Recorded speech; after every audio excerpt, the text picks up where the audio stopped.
So I took a small break from my channel, maybe about a month or so, because I was starting to feel overwhelmed. Um, I had so much to do to transition from the winter garden to the spring summer garden. And I was overwhelmed because I started to feel like I can't do anything in the garden unless I make a video. And at that point, it started to feel like a chore because my heart just wasn't in it.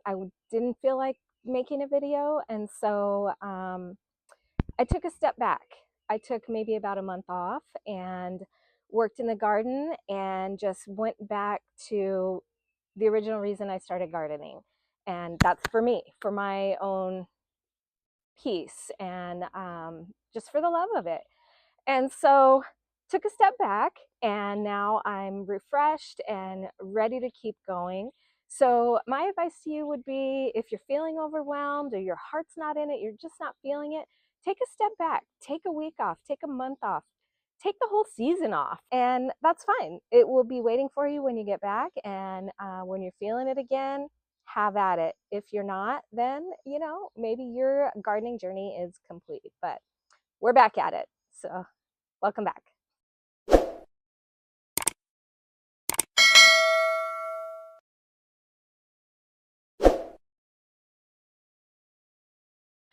Hey, I'm Tish, and I am a small space container gardener in the low desert of Phoenix, Arizona, zone 9B, 10A.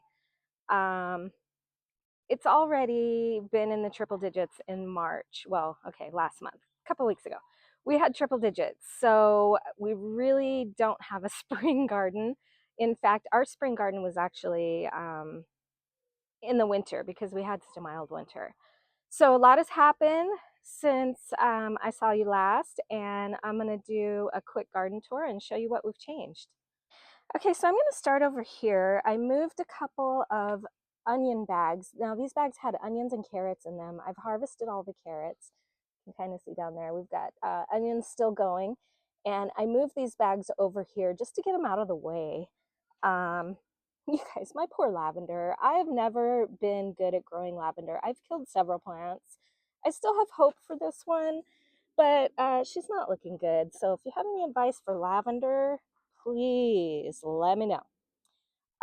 Over here, this is where our herb garden was. So we had dill, we had not parsley, we had cilantro, dill, Swiss chard, and I also interplanted garlic within those. So, but what I've done, oh, there's a corn popping up right here.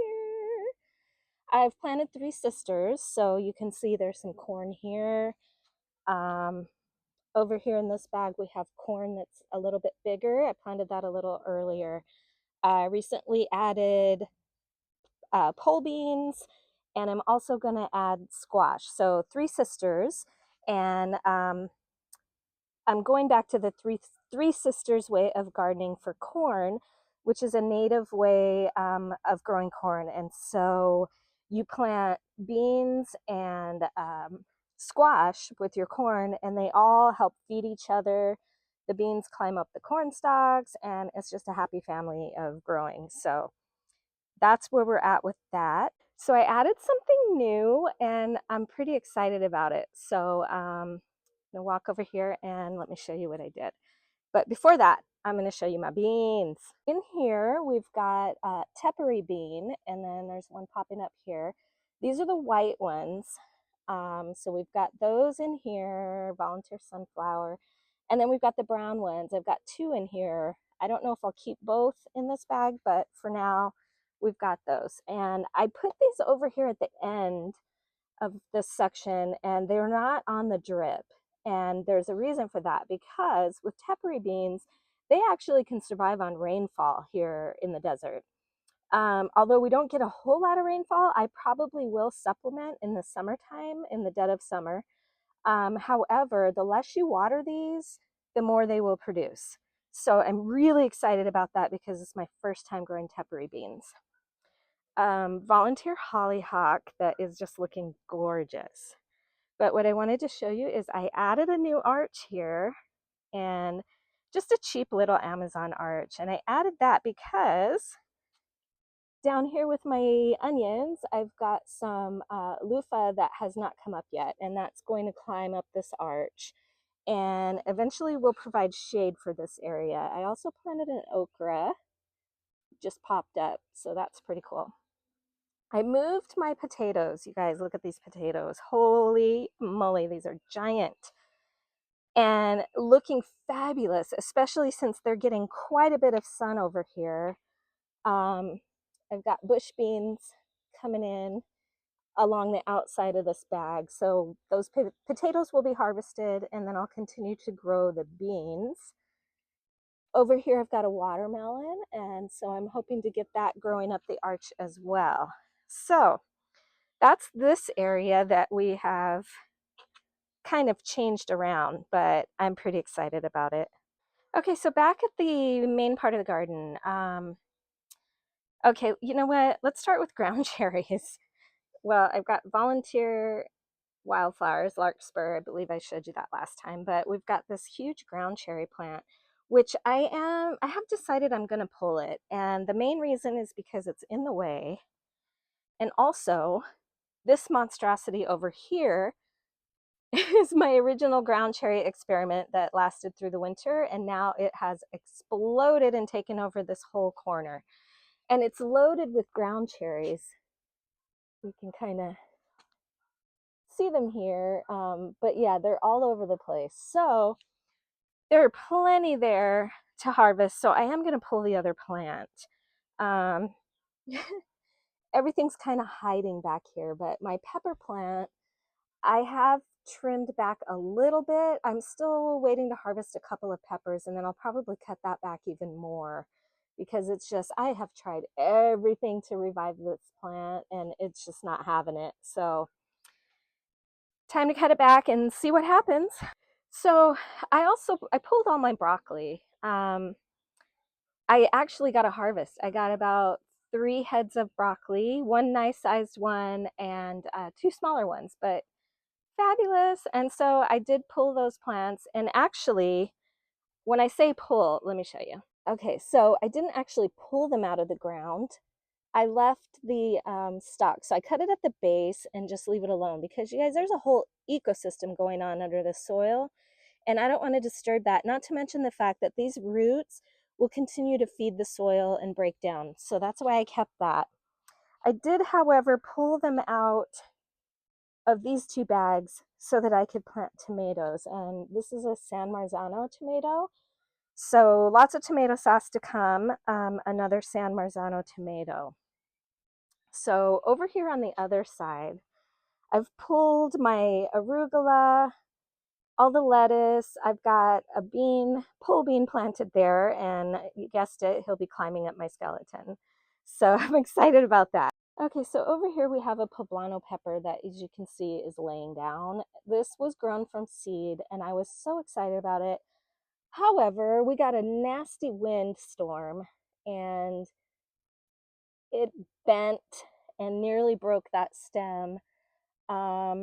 So yeah, I don't know if it's going to make it. I'll probably end up going to get a start and put that in there.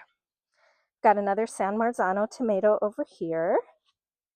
And then over here is the Brad's Atomic Grape tomato that I grew from seed, and it's getting pretty tall. I'm excited about that one.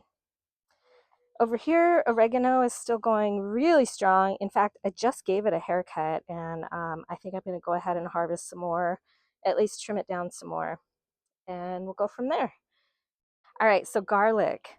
As you can see, it's not looking very good, but to me, it looks great, because that means it's time to harvest. And so a couple of indicators on when to harvest garlic. So you want to wait until 3 to 5 of the bottom leaves are dried. Also, the tips turn brown and they're starting to fall over. And that, as you can see, my shadow's kind of in the way. As you can see, that is happening in this bed. Now, I did pull one, a smaller one, the other day, and yeah, they're ready. They have formed cloves. So I'm going to harvest garlic today. All right. I'm going to start over here with this garlic, and I'm actually going to dig down a little bit, loosen up those roots.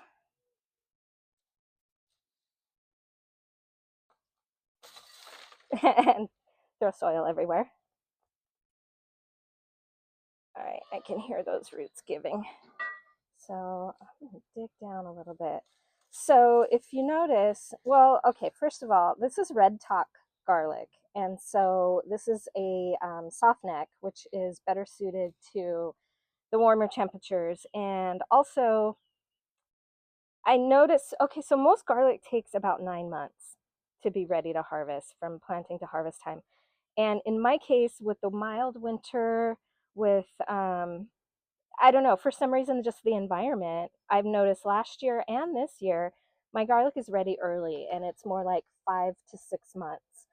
And if you notice, this one has developed, it's really in there, 2 stalks.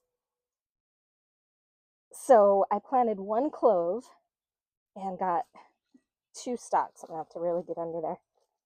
Roots are strong. Okay, so 1 clove separated into 2 garlics, and they're not huge, and that's okay. And this one actually is more of a bulb, but I feel the cloves. Now, they're not super pronounced, but I feel them. So I'm going to go ahead and harvest the rest of this because, like I said, it's starting to die back. All right, so the garlic has been harvested. I also harvested the garlic from the random bags. This harvest, you guys! I am so stoked. Look at these beautiful bulbs. Just gorgeous. This is my biggest garlic harvest yet. And I wanted to show you this one. Okay, it's pretty small. However, look at this. It started a bulb halfway up. I was never seen that before, but whatever. We'll keep it. Beautiful. So I'm going to braid these up and let them cure. So I wanted to show you one more thing that I came across in the garden, and nature is really cool. So let me show you. Okay, so we're over here in this onion bag, and I came across, attached to my onion plant, a cocoon, or pupae, whatever you call them. So yeah, I am not sure what type of butterfly or moth that's going to be, but given that we have hollyhocks so close, I'm guessing that it's going to be a painted lady because those butterflies use the hollyhock plant as a host plant. So one other thing I want to show you. So I got a bee house for Christmas, and it, it's been pretty inactive, and that's not a big deal because obviously spring is when all the solitary bees come out, the leaf cutter bees and mason bees. I don't know if those are the same thing or not, but solitary bees. And so the bee house is a place where they will lay their eggs, where the eggs will be safe until, the sun is brutal, until they can hatch. And so let me show you. As you can see, my rose leaves have little cutouts, little C-shaped cutouts, and those are leaf cutter bees. So over here in the bee house, we have our first resident. It's so exciting. You guys, I've been checking this every day since it started warming up. We finally have our first resident. All right, so we have cleaned up the spooky small space garden.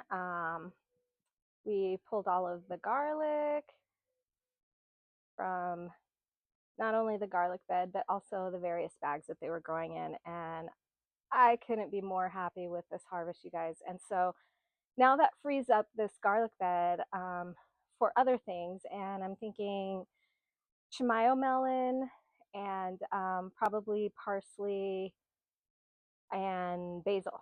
So I believe that's what I'm going to plant in there. But anything can happen. I may change my mind, but we'll see. Anyway, thanks for joining for another spooky garden tour, and we'll see you next time.